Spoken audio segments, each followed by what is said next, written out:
PMAY जितु survey এই সার্ভেত মানে এনেকুৱা বদমাছ মানে এজন মানুহে তিনিটা চাৰিটা মানে PMAY কিবা কি বুলি কয় জিঅ' টেকিং কৰি লৈছে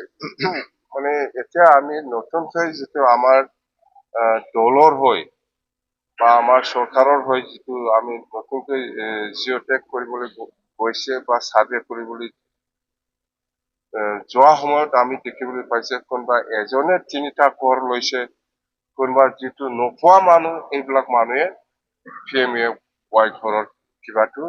এলোকেশ্যনটো লৈছে জানক তো এইটো খুব সিৰিয়াছ এইবিলাক সব কেনচেল হ'ব আৰু আমাৰ সময়টো অতি কম 18 তাৰিখৰ ভিতৰত এইবিলাক যিমান আগত প্ৰমোদ বড়োৱে জিঅ' টেক কৰি পেলাই সাৰ্ভে কৰি পেলাই আপলোড কৰিছিল বা আপলোড কৰিবৰ কাৰণে প্ৰপ'জাল দিছিল সেইটো আমি গোটেই নিয়ম অনুযায়ী যিসকলে পাব লগা অধিকাৰ আছে বা কিন্তু নোহোৱা যিবিলাক মানুহে ঘূৰি নাপায় খাইছিয়া নিমিলে এইবিলাক মানুহে যদি এনেকুৱা কৰি লয় এইটোতো বিৰাট ডাঙৰ ভুল হ'ব दुखुनांथाव बाथ्रा मैया मोनसे नंखाय बाथ्रा जोंनि हाग्रामा महिलारि सारा बुंदों बे जाहैबाय मा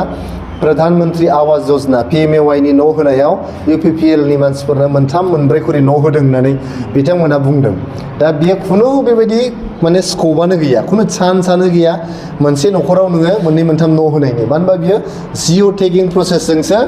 माने बेखौ होनाय जायो जे खनसे मोनसे न'आ जिअ' टेग जाखांबाथाय आरो बेखौ सेकेन्ड टाइम नों जिअ' टेग खालामनो हाया बियो डाइरेक्ट दिल्लीयावहाय माने जे एप दङ बे एपआवहाय बियो माने एन्ट्रि जाहैयो बेनिफ्राय नों बेखौ सेकेन्ड टाइम बेखौ खालामनो हाया बे जे जायगायाव जिअ' टेग जादों बेनिफ्राय नों दस्रा जायगायावबो थांनानै लुहैनो हाया गतिके आरो बे जिनिसखौ खुनु जोंनि UPPL नि पार्टी वार्कारफ्रा मावाखै बेखौ सरकारि मानसिफ्रासो मावदों बेयाव GRS फोर दङ आंगनबादि वार्कार आशा बिथांमोनासो बेखौ बानायदों पशु सखि माने ग्रामीण सखि मा दङ जे जोंनि ग्रासरुट लेभेलजों सार्भिस प्रभाइडार दं बिथांमोनासो बेखौ खालामदों बेखौ खुनु UPPL नि वार्कारफ्रा खालामनो मोनाखै गाइडलाइन्सआनो बिदिनो भारत सरकारनि गाइडलाइनआनो बिदिनो आसाम सरकारनि गाइडलाइनआनो बेबायदिनो गतिके बेखौ रावबो सोलायनो हाया बेखौ BPF सरकाराबो सोलायनो हाया जोंबो सोलायनो हाबोआखै बिथाङा सानदोंबा जे बेखौ केन्सेल खालामनो हागोन बेखौबो केन्सेल खालामनो हाया स' बेखौ जास्ट हेरेसमेन्ट होनायल' जागोन जोंनि दिनाव जोङो प्राय 3.5 लाखनिफ्रायबो बांसिन PMAY न'फोरखौ लुनानै कमप्लिट खालामनानै रायजोफोरनो जों होबोदों आरो प्राय 3 लाखसोनि बारा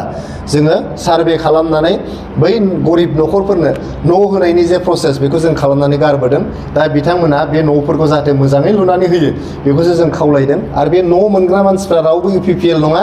रावबो BPF नङा रावबो BJP नङा बिसोर गरिब मानसिसो गरिब न'खरसो गरिब न'खरहा खुनु पार्टी एफिलिएसन थाया बियो खुनु पार्टीनि मानसि नङा बिथांमोनखौ जौगाहोनानै लांनांगौआ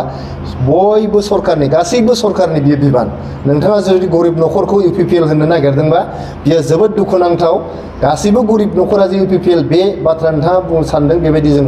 नोंथांखौ बेबायदि सानाखैमोन नोंथाङा दा खनब्रैसिम जोंनि BTR नि नोंथाङा CM जाबाय बे खनब्रै CM जालायनाय एक्सपिरियेन्सनि गेजेराव नोंथाङा जुदि बेबायदि मनोभाब लानानै सरकार सालायनो नागिरदोंबा नोंथाङा बड'लेण्डनि जेबो जौगानाय लाबोनो हानाय नङा बेखायनो नोंथांमोना जिखिनि मोजां खामानि मावजादों जोंनि UPPL सरकारनि दिनाव बेखौ नोंथांमोना सिगांनानै ला जेखौ नोंथांमोना साबजाथाव मोनाखै बेखौ गार ओंखायनो नोंथांमोना बे भिन्डिक्टिभ पलिटिक्सआव जाहाथे इन्डाल्ज जाया बेखौ खावलायहरनाय थाबाय